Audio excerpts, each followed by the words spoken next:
Mes chers compatriotes, 17 août 1960, 17 août 2024, ça fait 64 ans que notre pays, à l'instar de nombreux autres pays africains placés sous tutorat français, se voit privé, que dis-je, se voit sévré de son droit à la souveraineté nationale avec pour corollaire naturel son incapacité à réellement jouir de son indépendance.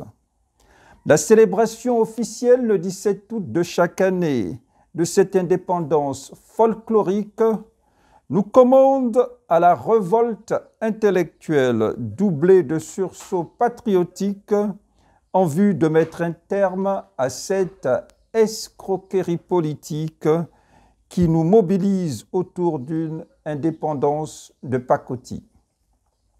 Révolte ou œuvre de salubrité patriotique qui passe par la mise à mort des accords de coopération vassalique qui nous lient à la France impérialiste.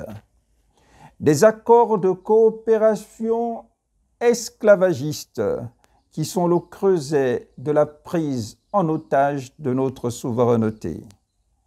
Ceci dit, place au bilan de l'an 1 d'une entourloupe politique d'une toute autre nature pour faire allusion au simulacre de coup d'État du 30 août 2023 qui maintient le Gabon dans les griffes du système Bongo-PDG comptable de 53 ans de paupérisation des Gabonais. Le renouveau politique, l'essor vers la félicité, le retour à la dignité retrouvée des Gabonais promis au soir du 31 août 2023 se résume, pour le constater, à de simples enfumages, sinon à un bluff politique à la Machiavel. Près de 12 mois après, aucune institution n'est restaurée. Mieux encore, l'ardoise de la dette du pays a pris du plomb dans l'aile avec un alourdissement inexpliqué de plus de 400 milliards de francs CFA en seulement 11 mois, sans incidence dans l'assiette du Gabonais. La tentative de restaurer l'institution électorale à l'approche du prochain référendum vire au cauchemar, avec à la clé des dispositions antidémocratiques insérées dans le code électoral promulgué par le général Brice Clotaire Oligui Nguema et qui violent toute honte bue les principes élémentaires de pluralisme démocratique et d'éthique politique. Nous en voulons pour preuve le sacrifice des commissions électorales autonomes et indépendantes sur l'autel de l'autocratie du Comité pour la transition et la restauration des institutions, le CTRI, qui s'adjuge curieusement et sans vergogne les pouvoirs de préparer et d'organiser des élections politiques et référendaires dans le pays via son ministre en charge de l'Intérieur.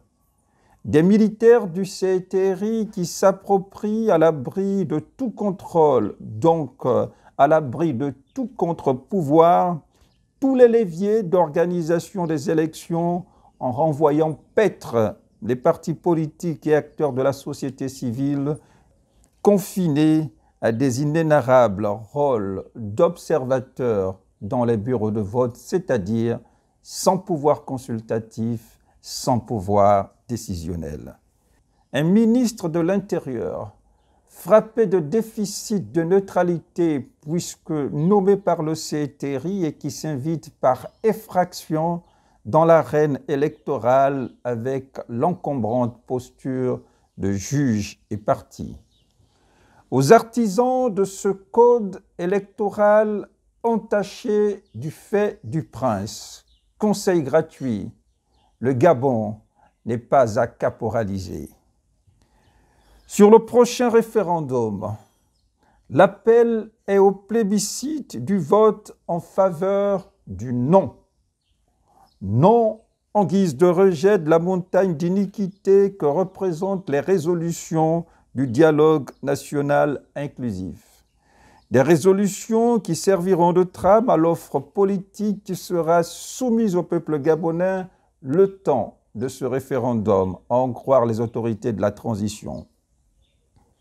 Le vote sanction reste également la principale consigne lors de la prochaine élection présidentielle face à la gouvernance approximative des militaires du CTRI durant cette période de transition dans laquelle le népotisme, la justice aux ordres, le règne de l'impunité et la promotion du clan ont pris le pas sur les valeurs de la République. Durant cette future élection présidentielle, je serai à vos côtés, je serai de votre côté pour que nous puissions infliger ensemble une déculottée électorale à la France-Afrique et à son homme lige qu'est Brice Clotaire Oligui Nguema, caricaturé en pédégiste en treillis. Au nom de nos morts, tombés sur le front d'honneur, les armes à la main, sur ce laboureux chantier de la libération du Gabon, je pense notamment à Germain Ba, Martin Oulabou, Joseph Rendjambe Issani, Louis-Patrick Mombo, Mboulou Beka, pour ne citer que cela, en leur nom, disais-je, jetons à notre tour toutes les énergies dans la bataille pour vaincre l'incirconcis de Goliath, symbolisé par la France-Afrique et ses hommes de paille. Parce que nous sommes condamnés à libérer le Gabon, jetons en chœur les dernières pelletées de terre sur le cercueil politique du gang France-Afrique, système Bongo PDG CTRI. France dégage, abat la France-Afrique, abat le système Bongo PDG CTRI. Vive le Gabon libre, vive l'Afrique éternelle. Je vous remercie.